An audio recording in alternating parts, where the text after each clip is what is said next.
Hello students, welcome to the channel. तो chapter हमारा चल रहा था nature and significance of management. अब तक हम 2 लेक्चर्स कवर कर चुके हैं। अगर आपने अभी तक वो नहीं देखे हैं तो डिस्क्रिप्शन बॉक्स में आपको उसका लिंक दे दिया जाएगा, आप जाके देख सकते हैं। इससे प्रीवियस लेक्चर में हमने कवर किए थे ऑब्जेक्टिव्स ऑफ मैनेजमेंट। आज हम स्टार्ट करने जा रहे हैं नेचर ऑफ मैनेजमेंट। तो नेचर ऑफ मैनेजमेंट का क्या मतलब होता है? नेचर ऑफ मैनेजमेंट का मतलब होता है कि मैनेजमेंट किस तरह बिहेव करता है। तो मैनेजमेंट 3 तरह से बिहेव कर सकता है। एज ए साइंस बिहेव कर सकता है, एज एन आर्ट या फिर एज ए प्रोफेशन। तो मैनेजमेंट का नेचर समझ पाने के लिए हमको ये पता होना चाहिए कि साइंस का क्या मतलब होता है, आर्ट का क्या मतलब होता है और प्रोफेशन क्या होता है। तो 1 बाय 1 हम इनको डिस्कस करेंगे और इससे नेचर का पता चल जाएगा। तो चलिए देखते हैं क्या होती है साइंस। तो आइए देख लेते हैं साइंस का क्या मतलब होता है और मैनेजमेंट एक साइंस है या नहीं। ये कुछ कैरेक्टरिस्टिक्स लिखी हुई हैं साइंस की, हम एक एक करके इनको समझेंगे और फिर देखेंगे कि ये मैनेजमेंट से रिलेटेड हैं या नहीं। First characteristic is systematic body of knowledge. Science एक सिस्टमैटिक बॉडी ऑफ नॉलेज है। क्यों? क्योंकि साइंस में एक एग्जैक्ट स्टडी मटेरियल अवेलेबल होता है जिसे पढ़ के आप समझ सकते हैं कि साइंस क्या होती है। बुक्स अवेलेबल होती हैं, डिफरेंट थ्योरीज अवेलेबल होती हैं। उसी तरीके से मैनेजमेंट में भी बुक्स अवेलेबल होती हैं, थ्योरीज अवेलेबल होती हैं, या फिर हम कह सकते हैं एक प्रॉपर स्टडी मटेरियल अवेलेबल होता है जिससे आपको पता चल पाएगा कि आपको मैनेजमेंट किस तरह परफॉर्म करना है। तो क्या साइंस का ये फीचर मैनेजमेंट से रिलेटेड है? हाँ है। मैनेजमेंट में भी यही फीचर होता है, मैनेजमेंट में भी सिस्टमैटिक बॉडी ऑफ नॉलेज होता है। तो हाँ, हम कहेंगे कि ये फीचर मैनेजमेंट में अवेलेबल है। Now, second characteristic is principles are derived on the basis of logical and scientific observation. इसका क्या मतलब होता है? इसका मतलब होता है जब साइंटिस्ट कोई भी प्रिंसिपल डिराइव कर रहे होते हैं तो वो एक चीज का पूरा ऑब्जर्वेशन करते हैं और उस पूरे लॉजिकल ऑब्जर्वेशन से वो प्रिंसिपल डिराइव करते हैं। लेकिन मैनेजमेंट में ऐसा पॉसिबल नहीं है। मैनेजमेंट में ऐसा क्यों पॉसिबल नहीं है? क्योंकि मैनेजमेंट ह्यूमन बीइंग्स का ऑब्जर्वेशन करता है। तो ह्यूमन बीइंग्स का ऑब्जर्वेशन कभी भी कंप्लीटली लॉजिकल नहीं हो सकता है, इसलिए ये प्रिंसिपल मैनेजमेंट में अवेलेबल नहीं होता है। Next is principles are based on repeated experiments. इसका मतलब होता है जब कोई भी साइंटिफिक प्रिंसिपल डिराइव किया जाता है तो उसको अलग अलग कंडीशंस में, अलग अलग सिचुएशंस में उसको अप्लाई करके देखा जाता है कि ये यहाँ पर सक्सेसफुल हो रहा है या नहीं हो रहा है, यहाँ पर सक्सेसफुल हो रहा है नहीं हो रहा है। तो उसी तरीके से मैनेजमेंट के प्रिंसिपल्स भी कुछ ऐसे ही होते हैं। अलग अलग ऑर्गेनाइजेशन में, अलग अलग सिचुएशन में एक थ्योरी को या फिर एक एक्सपेरिमेंट को बार बार ट्राई किया जाता है ये देखने के लिए कि ये सक्सेसफुल है या नहीं है। तो ये कैरेक्टरिस्टिक मैनेजमेंट में प्रेजेंट होती है। Next point is universal validity. Scientific principles universally valid होते हैं, यानी कि वो सब जगह इक्वली एप्लीकेबल होते हैं। वो समय के साथ या फिर बदलती सिचुएशन के साथ चेंज नहीं किए जा सकते हैं। लेकिन मैनेजमेंट के प्रिंसिपल्स यूनिवर्सली वैलिड नहीं होते हैं, क्योंकि बदलते इन्वायरमेंट के साथ उनको खुद को भी बदलना पड़ता है। आप एक एग्जाम्पल ले लीजिए ग्रेविटी का।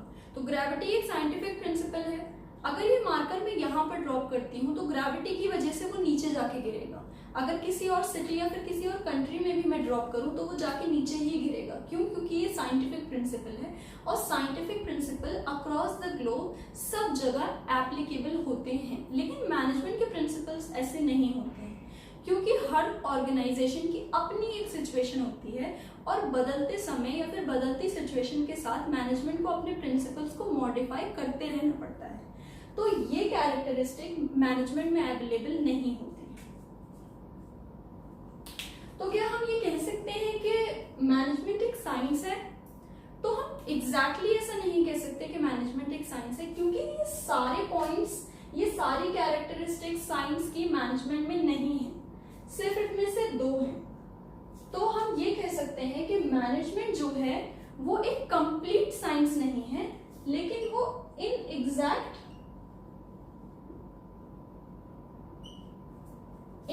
साइंस या फिर हम कह सकते हैं एक सोशल साइंस है।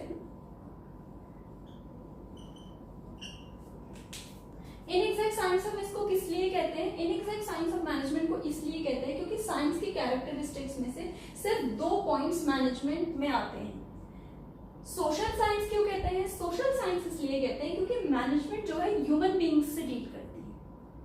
तो ये तो था हमारा कि मैनेजमेंट एज अ साइंस। अब समझ लेते हैं कि मैनेजमेंट एज एन आर्ट क्या है। तो चलिए देखते हैं कैरेक्टरिस्टिक्स ऑफ आर्ट, और ये कैरेक्टरिस्टिक्स मैनेजमेंट में प्रेजेंट हैं या नहीं। फर्स्ट कैरेक्टरिस्टिक है सिस्टमैटिक बॉडी ऑफ नॉलेज। तो जिस तरह से साइंस में सिस्टमैटिक बॉडी ऑफ नॉलेज होती है, उसी तरह से आर्ट के लिए भी एक सिस्टमैटिक बॉडी ऑफ नॉलेज होती है, यानी कि एक theoretical study material already available होता है जिसको आप पढ़ के समझ सकते हैं कि आर्ट क्या है।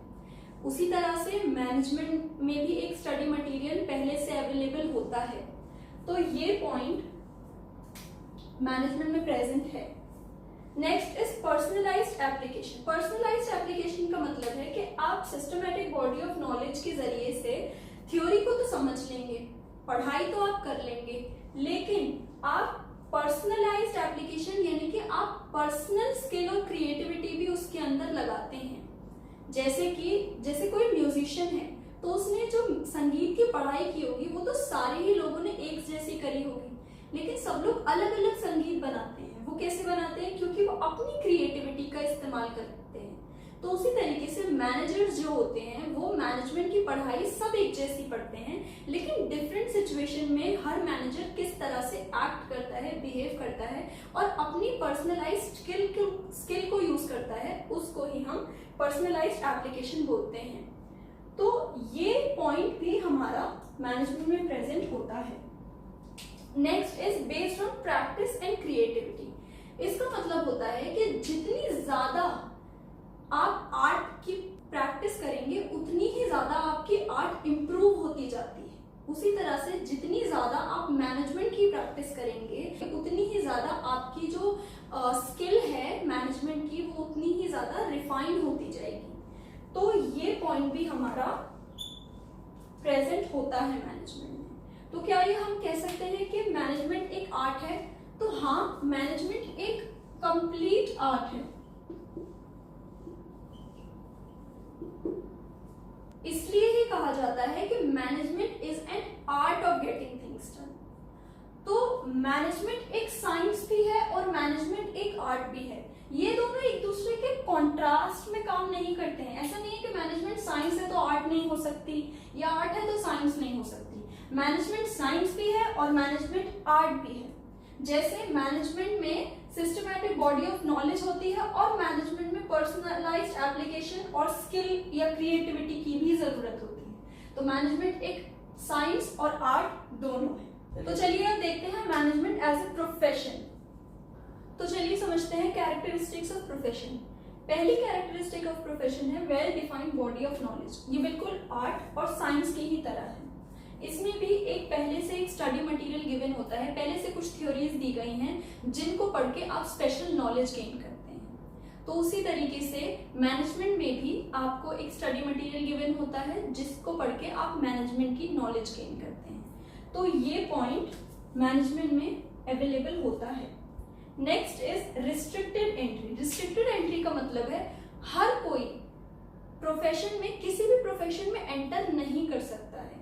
रिस्ट्रिक्शन होता है प्रोफेशन में, यानी कि अगर आप लॉयर बनना चाहते हो तो कोई भी लॉयर नहीं बन जाएगा। सिर्फ जिसके पास लॉ की डिग्री है वही लॉयर बन पाएगा, या फिर जिसके पास MBBS की डिग्री है वही डॉक्टर बन पाएगा। लेकिन क्या मैनेजमेंट में भी ऐसा होता है? नहीं, मैनेजमेंट में ऐसा नहीं होता है। ऐसा नहीं है कि अगर आप MBA किए हुए हो तो ही आप मैनेजर बन पाओगे। ऐसा कोई भी लीगल कंपल्शन नहीं है। मैनेजर कोई भी बन सकता है। तो ये पॉइंट मैनेजमेंट में प्रेजेंट नहीं है। Next characteristic is presence of professional association. Her profession के लिए एक प्रोफेशनल एसोसिएशन एग्जिस्ट करती है। जैसे लॉयर्स के लिए बार काउंसिल ऑफ इंडिया है, डॉक्टर्स के लिए मेडिकल काउंसिल ऑफ इंडिया है, और उसके अंडर हर प्रोफेशन को अपनी अपनी रिस्पेक्टेड प्रोफेशनल एसोसिएशंस के अंडर अपने आप को रजिस्टर कराना कंपल्सरी होता है। लेकिन मैनेजमेंट में ऐसा नहीं है। मैनेजर्स को प्रोफेशनल एसोसिएशन के अंडर अपने आप को रजिस्टर कराना कंपल्सरी नहीं है। मैनेजर्स के लिए भी एक प्रोफेशनल एसोसिएशन है जिसे हम ऑल इंडिया मैनेजमेंट एसोसिएशन के नाम से जानते हैं। लेकिन अभी कोई लीगल कंपल्शन नहीं है कि मैनेजर्स को अपने आपको इसके अंडर रजिस्टर कराना ही कराना है।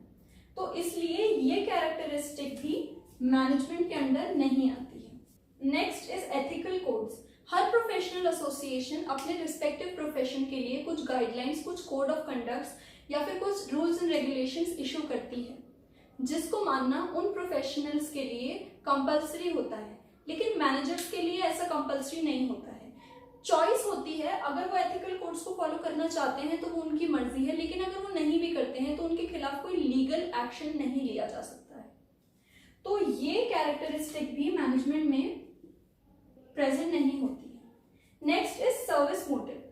प्रोफेशन का सर्विस मोटिव होता है, यानी कि हर प्रोफेशनल का जो मोटिव होता है वो होता है अपने क्लाइंट को सर्विस प्रोवाइड करना पूरी डेडिकेशन के साथ। लेकिन क्या मैनेजमेंट का ऐसा मोटिव होता है? मैनेजमेंट का ऐसा मोटिव नहीं होता है। मैनेजमेंट का जो फोरमोस्ट मोटिव होता है वो होता है अपने ऑर्गेनाइजेशनल गोल को अचीव करना।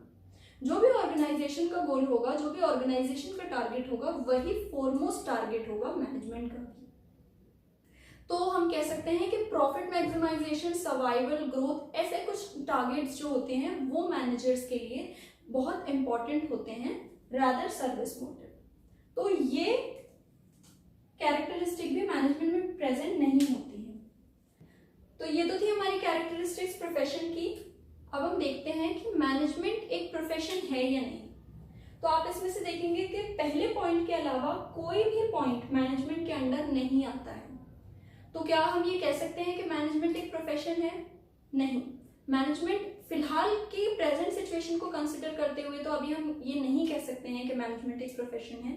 लेकिन अगर हम फ्यूचर के बारे में सोचें कि सपोज आगे जाके ऐसा हो जाए कि एंट्री रिस्ट्रिक्ट हो जाए मैनेजमेंट में, कि जो लोग MBA करे हुए हैं सिर्फ वही मैनेजर बन सकते हैं, या फिर ऑल इंडिया मैनेजमेंट एसोसिएशन के अंडर मैनेजर्स को अपने आप को रजिस्टर कराना कंपलसरी हो जाए, या फिर एथिकल कोड्स को फॉलो करना कंपलसरी हो जाए, सर्विस मोटिव कंपलसरी हो जाए, तो अगर ये सारी चीजें आगे जाके कुछ रूल्स चेंज हो जाते हैं तो हाँ, मैनेजमेंट एक प्रोफेशन बन सकता है। लेकिन एट प्रेजेंट मैनेजमेंट प्रोफेशन नहीं है। Management is on the path to become profession, लेकिन फिलहाल ये प्रोफेशन नहीं। तो चलिए अब इसे कंक्लूड करते हैं। क्या मैनेजमेंट एक साइंस है? मैनेजमेंट एक कंप्लीट साइंस नहीं है। मैनेजमेंट एक इनएग्जैक्ट या फिर सोशल साइंस है। मैनेजमेंट आर्ट है? तो हाँ, मैनेजमेंट एक कंप्लीट आर्ट है। मैनेजमेंट एक प्रोफेशन है? मैनेजमेंट फिलहाल प्रोफेशन नहीं है, but it is on a path to become profession. तो आज हमने देखा nature of management. I hope आपको समझ आया होगा। अब आपको करना क्या है, साथ के साथ इसके नोट्स बनाते चलें, इसे रिवाइज करते रहा करिए और अपने फ्रेंड्स को शेयर करना ना भूलें, सब्सक्राइब करना ना भूलें। मिलते हैं आपसे अगले लेक्चर में। Thanks for watching.